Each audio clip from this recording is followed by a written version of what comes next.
thought I'd do another Oasis song today. Seems like everyone's talking about Oasis at the moment, doesn't it? Did any of you lot get tickets? I did. Anyhow, thought we'd do Cigarettes and Alcohol. It's a classic. Some cool little parts going on. I've never actually learnt this one properly before, but I actually found it quite enjoyable to play. Actually, it was surprising. I thought it was. I thought there was a lot less going on in it than there actually is. But anyway, there's some cool little guitar parts going on. I think it's changed over the years how he plays it live, but I've got a few pointers from a few videos I've seen of him doing this song.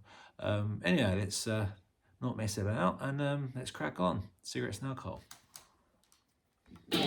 Okay, so let's go from that intro, and it's that kind of status quo-y, dare I say that thing, the old power chord E. Hold that down, palm mute, and then you just hammer on onto the full fret. Okay, now I always used to play this wrong. I always used to go to an A, but really all he does a little upstroke on the D, so you don't even have to move your finger, you just go.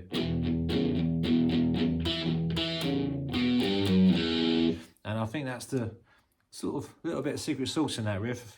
It's literally just pulls upstroke on that D string. I think it makes all the difference.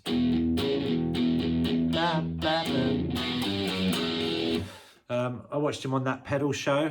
You've probably all seen that, and yeah, he definitely does a little upstroke there. Whether he's always played it like that, I don't know, but it certainly sounds like that on the record. So yeah, palm mute, upstroke, and then on the D string, and then you hit the 4th fret on the A, back to the 2nd fret on the A string, and then that little on the low E. So 3rd to 2nd open. Okay, and then he goes to an F sharp and then an A sus2 chord. But instead of going like that and doing a normal A, he does the kind of the open thumb over the top version of the F sharp, because that gives you all those jangly strings. So it's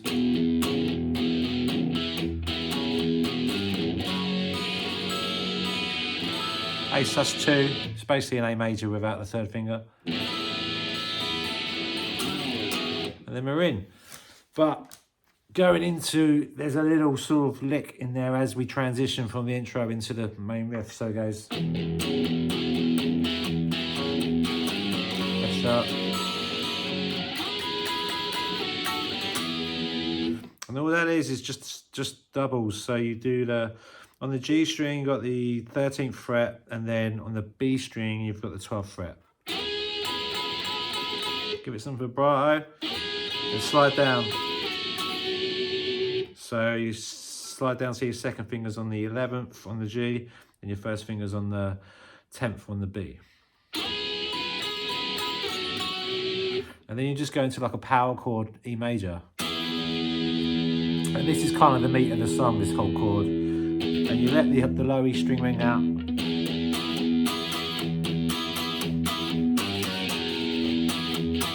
Okay, so it's like try and hit sort of like a kick and a snare drum kind of thing, you know. So low E, and then they hit the higher notes. If that makes sense.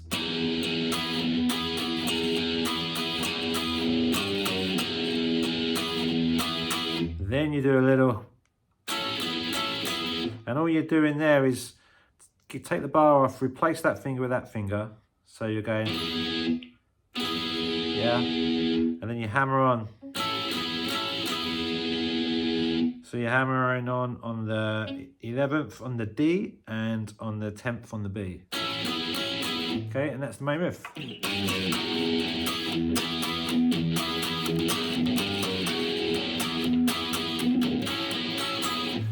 Okay, and then so for the verse, he kind of does like a blend of those two parts.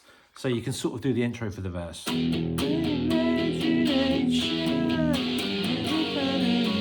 F sharp, A sus2, then that riff in between. Oh.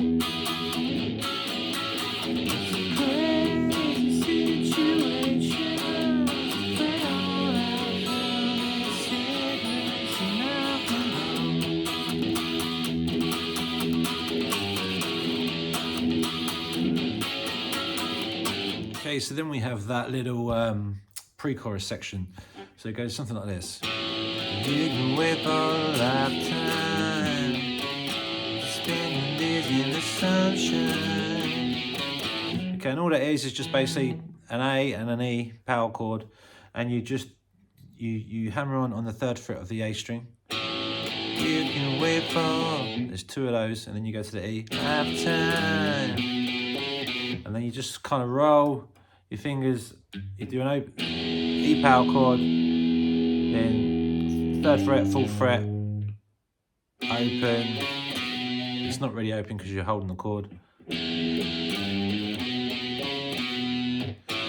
can wait for a lifetime to spend your days in the sunshine. Might as well do a white line. When day comes from town, you're gonna make it up. Okay, so that little section is just D and A. And then we're into the chorus, and well, the make it happen bit.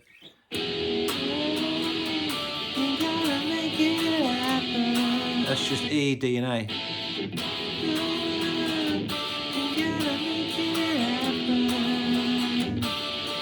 Then at the end of that section, you go into a C and then a B7. Then we're back to the end. And there's a little bit of lead guitar over that part. So over that C and that B7 section, it just goes.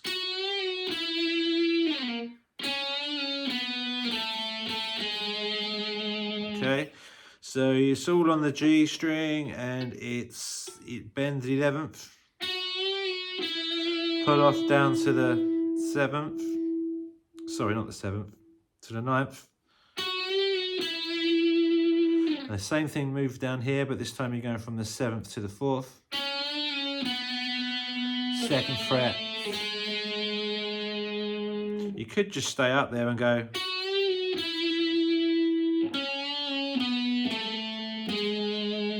You can kind of play it in a few places. You know, you've got a few options there. But it sounds like he's doing that.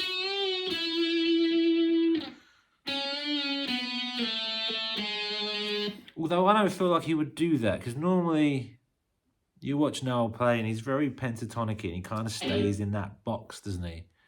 So maybe he does stay there.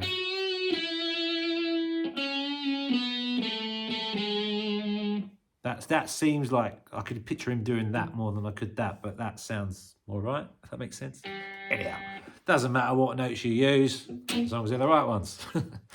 Anyhow, so that's the chorus, and then we go back to the verse. Sorry, no, we go back to the intro.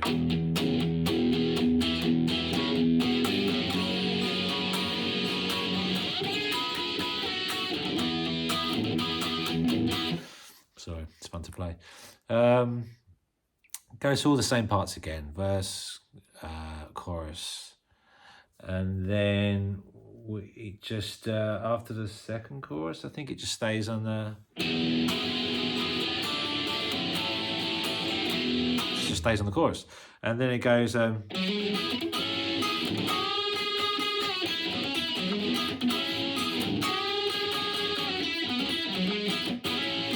Okay, and all that bit is.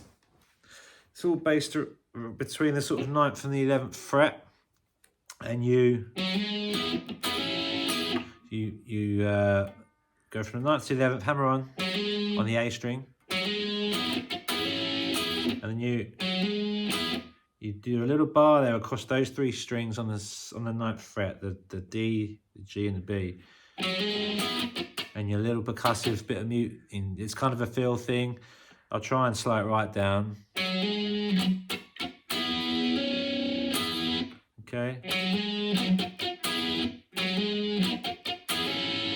And then you hammer on, and that's the same notes you're hammering on when you're doing that riff.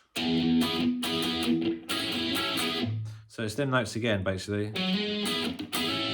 So you're hammering on 11th on the D and 10th on the B. And you do a unison bend on the G. And bend it up, pull it down, put it off to the 9th, and then there's a quick in there from the D string to the G. So all together.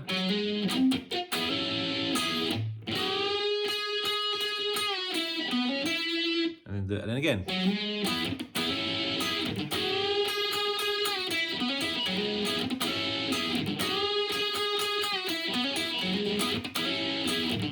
And this is all going on over the. And then he goes up a few frets and you're in the sort of E minor pentatonic position.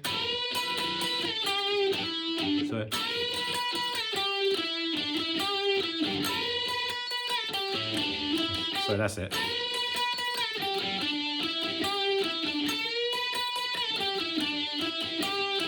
It's all kind of, if you're used to the pentatonic scale, you know, Noel kind of lives there, and you can kind of find them if you use your ears. But basically, it's same thing: unison bend, pull off. I'm just going to show you. It's easier than counting out all the bloody frets.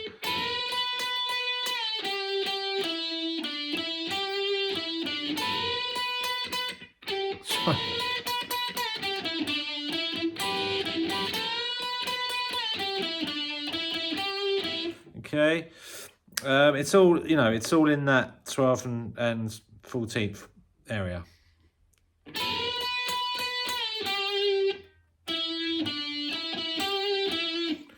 And then he just kind of, towards the end, or certainly when he plays it live, he just keeps doing that and then hits the D and the A.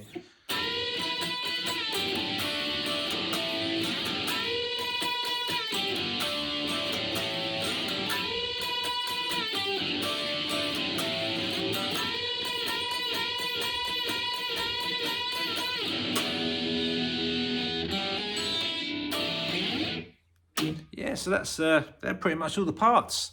You know, you can. This is one of them songs you can kind of play. It's all based around E, and you can just kind of do it all over the place because you can just go.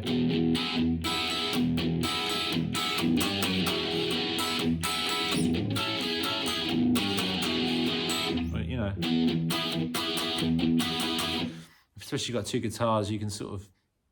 But how you like, really. So anyway, I hope that was helpful to some of you, and I'm hoping to do some more videos. And I've been away a while, and I say this every time, but I'm hoping to do some more soon.